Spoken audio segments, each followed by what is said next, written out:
In today's topic, transfer and disappear, I would like to talk about what companies and leaders can expect in the near future. Why is transformation so important? What does it take to become a company of 21st century? And last but not least, what new qualities the 21st century leaders needs to learn? My name is Miroslav Kusalik, if you don't know me, and I'm leadership and mental coach, founder of Essentias, and it's a pleasure to have you in this webinar. And I will start with my own story. In my first leadership job, I need to confess that I was totally unprepared and I was failing at the beginning. But I was feeling it's much more fight than flourishing. And thanks to my colleagues who gave me really fair and tough feedback, I found out that I need to change something. But I started to change something, but it was not enough. I needed to transform. And transformation is always painful, but beautiful at the same time. And key takeaway from this period of my life is that leadership is not about control and command, but it's about service. It's about creating environment when the people, organization, business, and society can flourish. Just unleash the energy. And you can see on this picture this old control and command management. You see this guy who is having stopwatch in his hands and controlling, commanding. The man who knows everything, decide everything.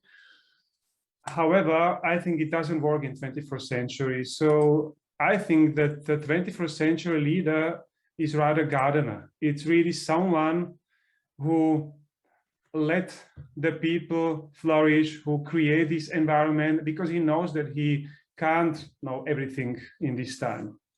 So, but let's first take a look at the society evolution very fast. You can see here that in the first society, these hunters and gatherers, from hunting society, it took years until we get to this agrarian society. From agrarian society, it took centuries till the industrial society.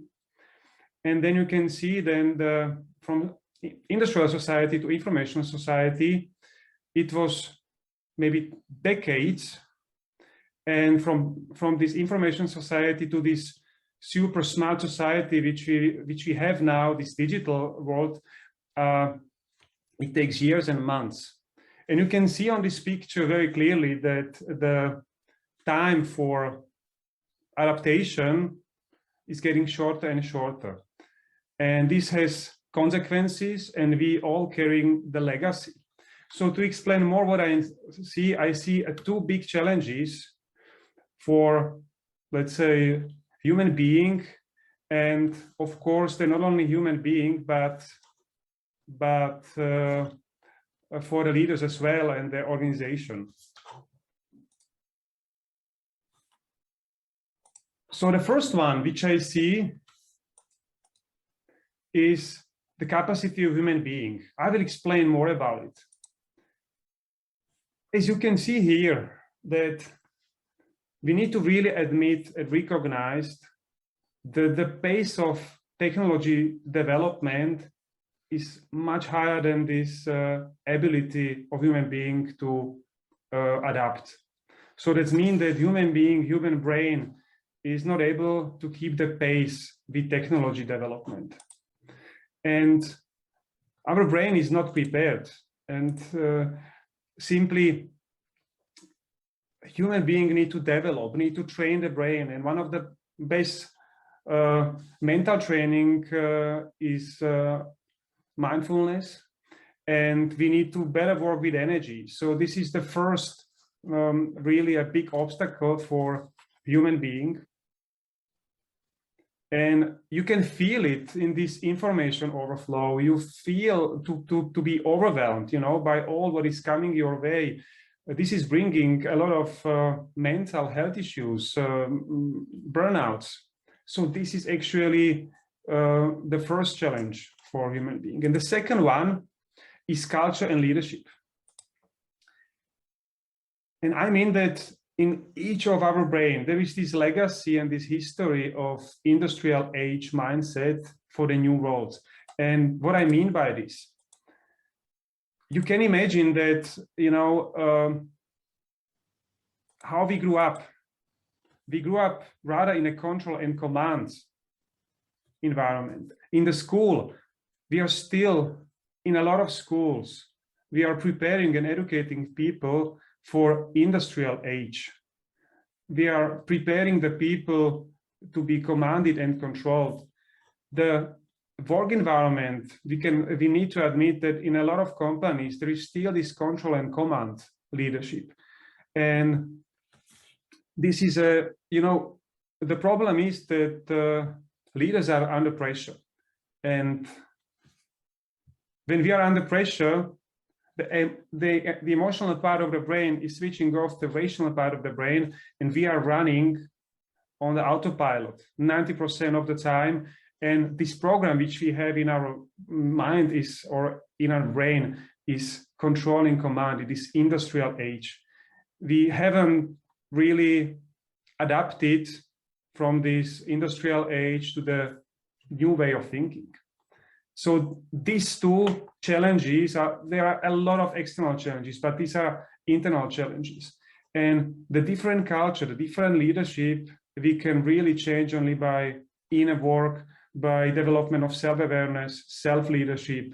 So these are these two challenges which I see really for the human being and culture and leadership, which need to be compensated by development, by inner work. Let's take a look at what does the old world and the new world means. In the old world, there was much more stable, certain. We could control much more things. It was much more simpler.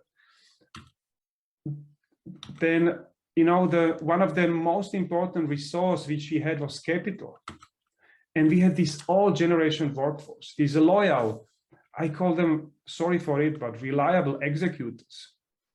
And really, we need to realize that those days, you know, and we have still, you know, in our brain, that was people with empty stomachs.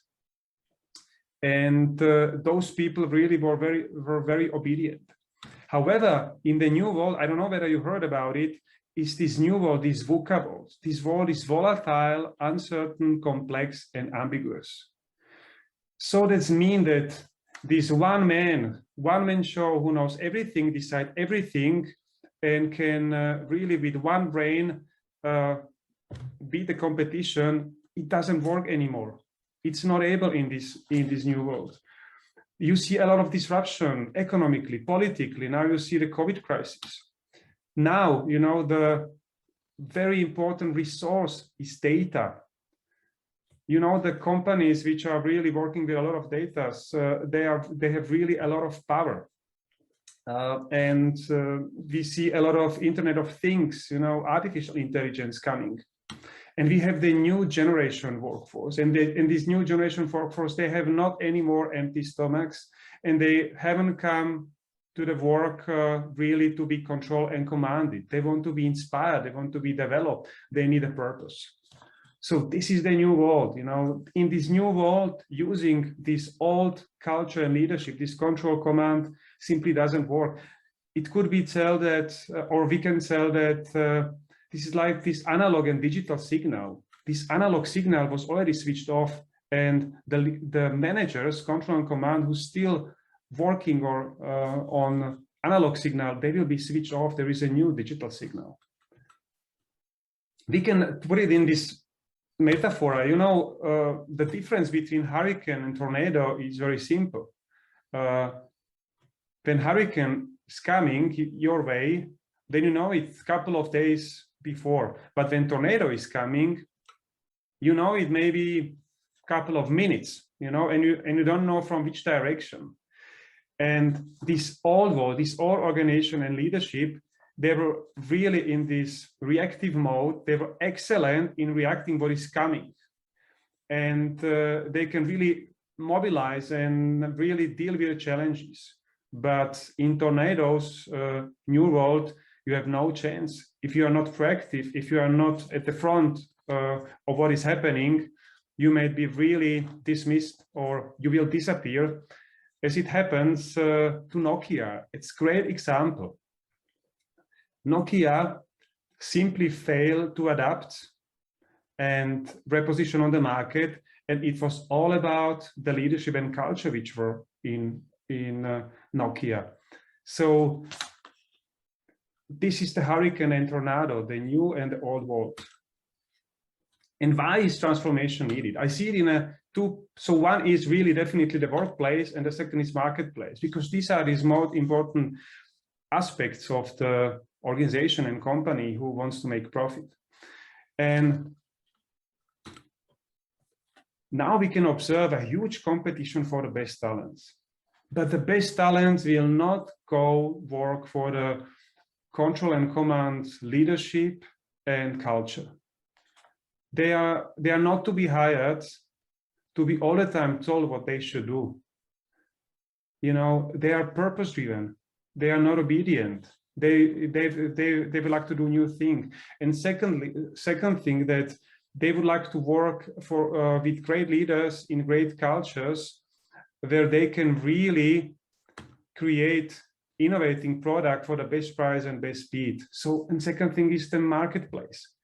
So, and the marketplace is really about being at the front, what is happening. So if you won't transform, you can, or the companies who will not transform, they can find themselves really only with average or below average employees and with not marketplace. And I used to work a huge part of my life in insurance, reinsurance business, and this financial business. And comparing to technological companies, this is a very conservative industry, and this industry would need to change if they would like to survive. So why transformation? And I observe really, because I work with a lot of companies, that so what the companies are doing wrong with transformation is that they start with tools and processes.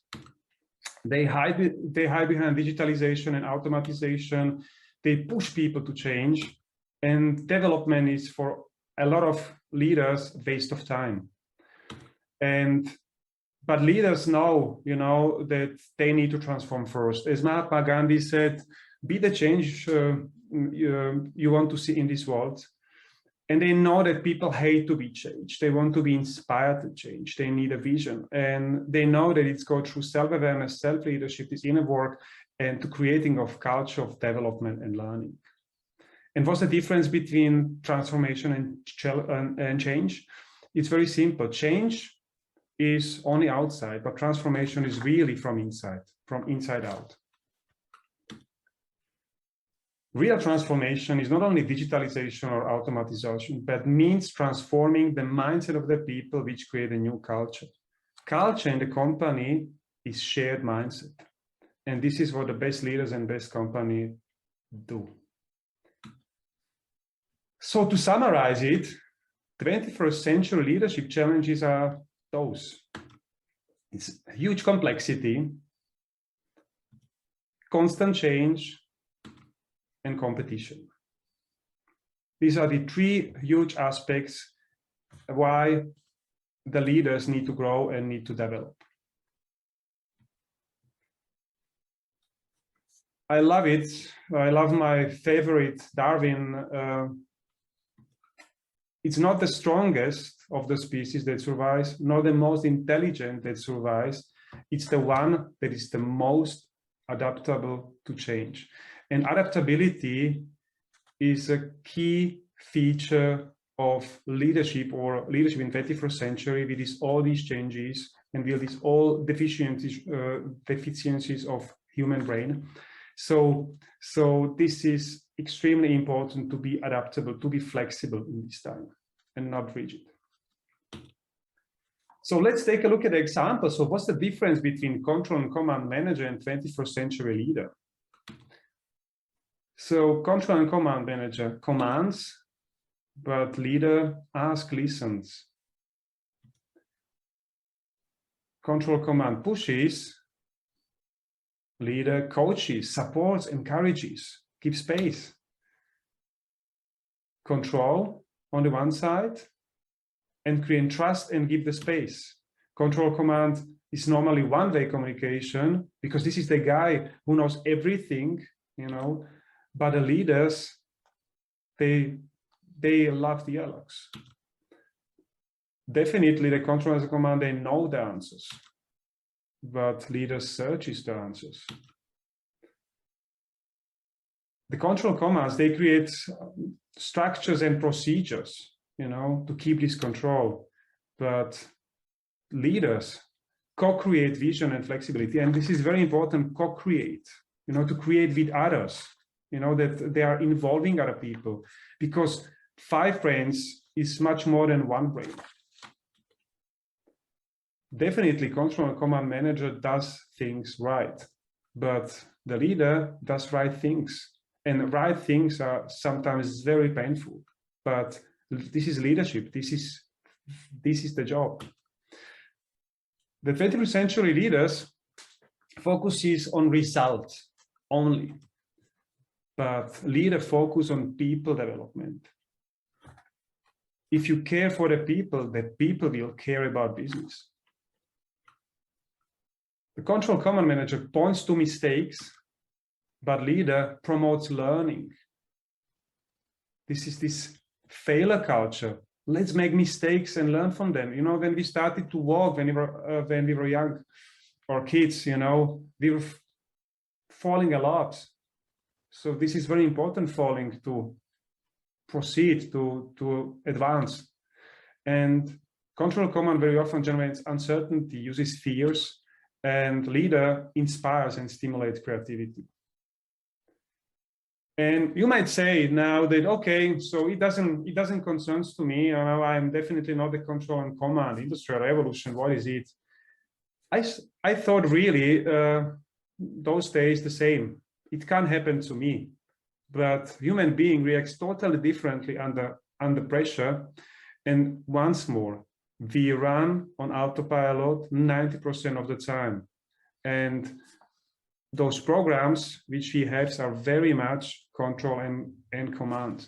So there is a in-between stage, because of course the control and command managers, they try to develop, but what they created only upgraded control and command management. What does it mean?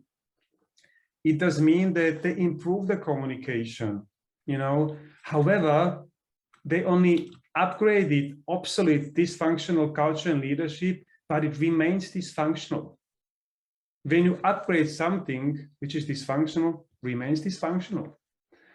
And there might be the question, yeah, but how do I know whether this is control and command or upgraded control and command? You cannot measure it really, but what you can really, you can feel it. You can ask the people, you can take a look into the eyes of the people. Is there a joy, engagement, or is it rather fear or resignation? And so the upgraded control and command leaders, it looks better, but feels the same. They brings a lot of energy and not inspiration. I saw a lot of charismatic people. They really had a good plan, good vision, but it was only about them. So they didn't inspire. You like the words, but do not trust them. You feel to be on the journey, and it might be a good journey, but not on the same ship. This is his ship. You feel to be pushed, but not cared for. And it's ambitious, but purposeless. So the inspiration, trust, the oneness, be one team, care for each other, and the purpose, the greater good, this is normally missing. And, you know, I read a lot of studies about, let's take these 3 control command, upgraded control command, and this 21st century leadership. And the sad is about it that only 10% of the organizations are 21st century leaders or leadership or culture.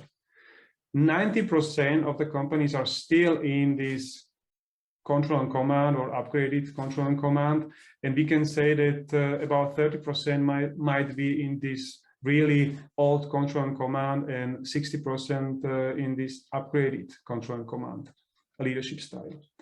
But really, when you ask the people and when you feel that your job is rather fight, that there is no engagement in your people, this is already upgraded or maybe the control and command. So think about it. So 21st century leader, what the new quality are required, you know, to manage, to really deal with these challenges. So the first one is presence. I work a lot with the leaders and companies, and the first obstacle which I see that those people are really very much overwhelmed and distracted, simply not present. And we already explained in the first slide that, or in the second slide, that it's very difficult because we have some, let's say, or inefficiencies in evolution in our brain. And the leader of 21st century needs to really be comfortable in discomfort. This is this resilience.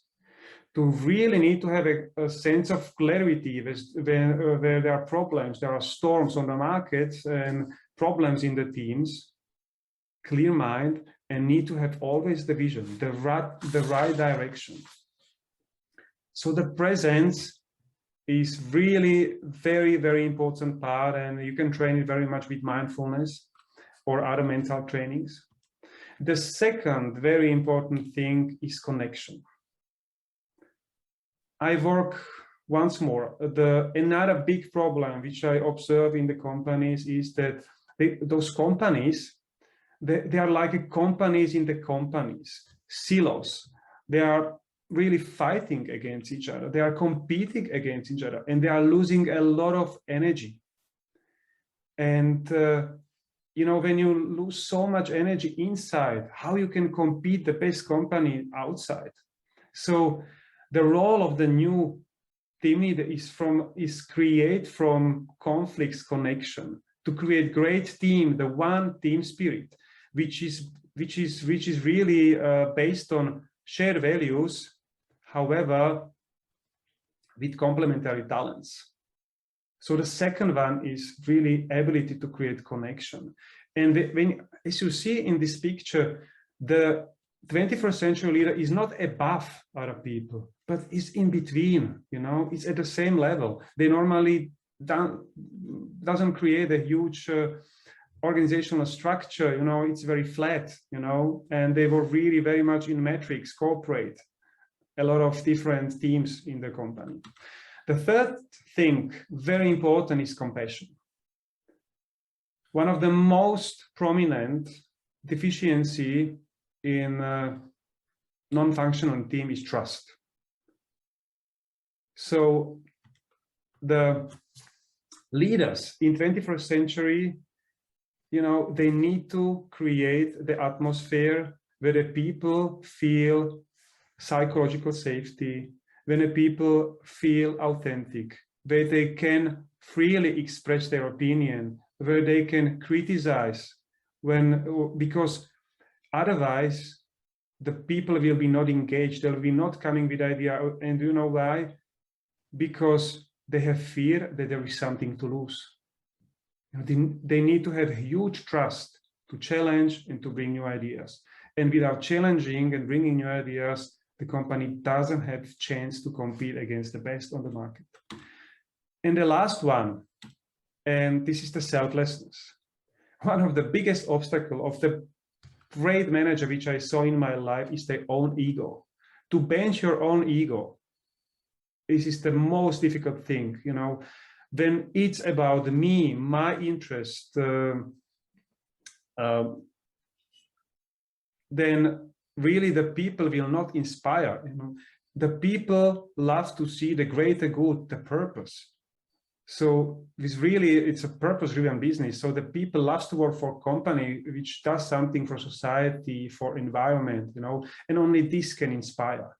So these 4 key new leadership qualities, which really the leaders need to develop. And trust me, some people have maybe more capacities to become a leader, but all need to work out those 4, you know, to be present, to create connection, to be compassionate, and to be selflessness. So the mindset of the 21st century leader should be from how to why, from me to we, and from divide to connect. So from instruction control to vision, purpose, and inspiration, from me to we, and from my interest to greater good, and from fear-based silos to trust-based one team spirit.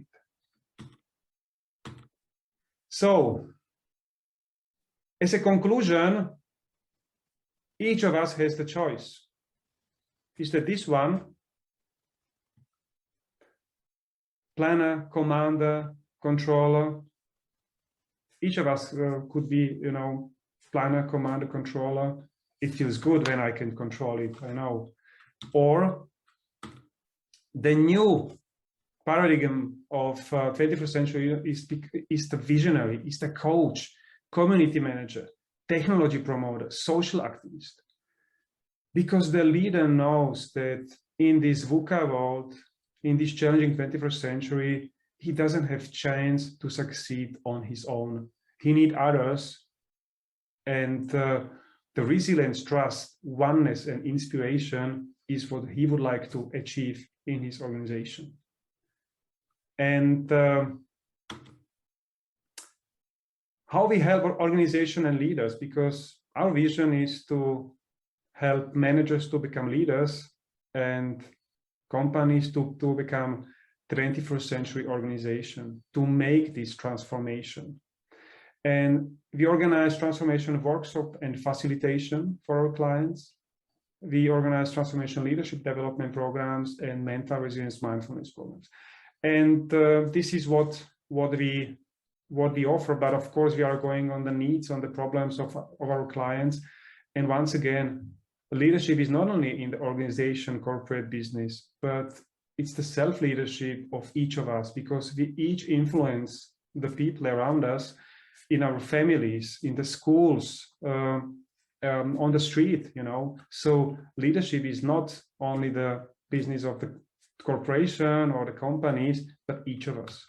So thank you very much once for participation, and thank you once more, and see you in our next webinar.